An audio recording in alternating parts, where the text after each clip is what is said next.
অত্যন্ত গুরুত্বপূর্ণ প্রশ্ন উত্তর নিয়ে চলে এসেছি সকলের জন্য। দেখতে থাকো। প্রথম প্রশ্ন, নদী বলতে কি বোঝো অথবা নদী কাকে বলে? দেখে নাও। কোনো পাহাড়, পর্বত, মালভূমি বা উচ্চভূমির হিমবাহ নির্গত জলধারা বা বৃষ্টির জলধারা যখন ভূমির ঢাল অনুসরণ করে নির্দিষ্ট খাতের মধ্য দিয়ে প্রবাহিত হয়ে সমুদ্র, হ্রদ বা জলভূমিতে এসে মেশে, তখন তাকে নদী বলে। উদাহরণ দেখে নাও। নদীর কয়েকটি উদাহরণ: গঙ্গা, ব্রহ্মপুত্র, যমুনা। পরবর্তী প্রশ্ন দেখব, সেটা বিশেষ গুরুত্বপূর্ণ। আদর্শ নদী কাকে বলে? চলো দেখে নিই। দেখো, আদর্শ নদী কাকে বলে? যে নদীর প্রবাহ পথে উচ্চ, মধ্য, নিম্ন এই তিনটি গতি সুস্পষ্টভাবে লক্ষ্য করা যায় বা দেখা যায়, তাকেই বলা হয় আদর্শ নদী। একটি আদর্শ নদীর উদাহরণ হলো গঙ্গা। প্রিয় ছাত্রছাত্রীরা, যেগুলো অত্যন্ত গুরুত্বপূর্ণ আমি কিন্তু সেগুলোই আলোচনা করছি, তাই তোমরা পারলে নিজেদের খাতায় লিখে নাও অথবা মন দিয়ে পড়া শুনতে থাকো। দেখো, নদীর কাজ কি কি? নদীর কাজ তিনটি: ক্ষয় সাধন, বহন এবং সঞ্চয়। ক্ষয় কার্য, বহন কার্য এবং সঞ্চয়। দেখো, ক্ষয় কার্য, পার্বত্য প্রবাহ বা উচ্চগতিতে নদী প্রধানত ক্ষয় কার্য করে। তাছাড়া ওই অংশে নদীর ক্ষয়জাত পদার্থ বহন করে। পরবর্তী, বহন, সমভূমি প্রবাহ বা মধ্যগতিতে নদীর প্রধান কাজ বহন, তবে এই অংশে নদী কিছু ক্ষয়, পার্শ্বক্ষয় এবং অবক্ষেপণও করে।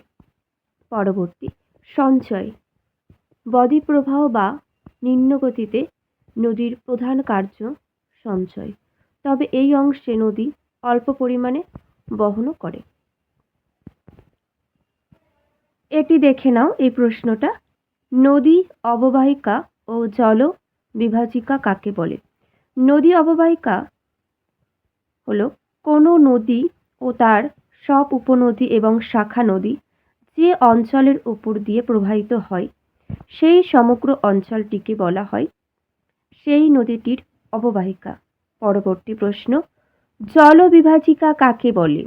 কাছাকাছি অবস্থিত দুই বা তার বেশি নদী অথবা নদী ব্যবস্থাকে যে উচ্চভূমি পৃথক করে, সেই উচ্চভূমিকে বলা হয় জলবিভাজিকা। সাধারণত পাহাড়, পর্বত জলবিভাজিকার কাজ করে। পরবর্তী প্রশ্ন দেখো, নদী উপত্যকা কাকে বলে? দুই উচ্চভূমির মধ্যবর্তী দীর্ঘ সংকীর্ণ নিম্নভূমিকে বলা হয় নদী উপত্যকা। আর সেই সংকীর্ণ নিম্নভূমির মধ্য দিয়ে যখন নদী প্রবাহিত হয়, তখন তাকে বলা হয় নদী উপত্যকা। অর্থাৎ নদী যে অংশের মধ্য দিয়ে প্রবাহিত হয় তাকেই বলা হয় নদী উপত্যকা। মনে রাখবে, নদী যে অংশের মধ্য দিয়ে প্রবাহিত হয় তাকেই বলে নদী উপত্যকা। পরবর্তীটা আমরা দেখব, চলো দেখে নিই। দেখে নাও তোমরা, গিরিখাত কাকে বলে? গিরিখাতের উদাহরণ দাও। বৃষ্টিবহুল পার্বত্য অঞ্চলে নদী পার্শ্বক্ষয় অপেক্ষা নিম্নক্ষয় বেশি করে। বৃষ্টিবহুল পার্বত্য অঞ্চলে নদী কি করে? পার্শ্বক্ষয়ের অপেক্ষা নিম্নক্ষয় বেশি করে।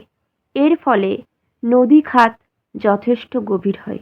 নদী খাত খুব গভীর ও সংকীর্ণ হতে হতে যখন ইংরেজি অক্ষর ভি আকৃতি হয়, তখন তাকে বলা হয় গিরিখাত।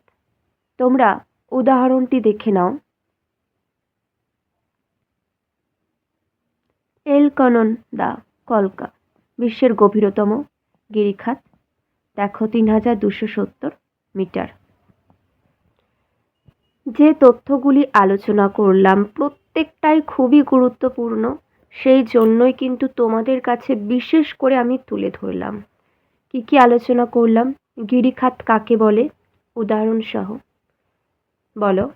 নদী উপত্যকা কাকে বলে?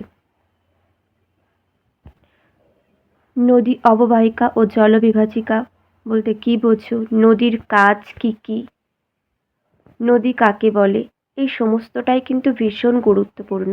সেই জন্যই তোমাদের কাছে আমি তুলে ধরলাম। কারোর কোনো মন্তব্য থাকলে অবশ্যই তোমরা কমেন্টের মাধ্যমে জানিও।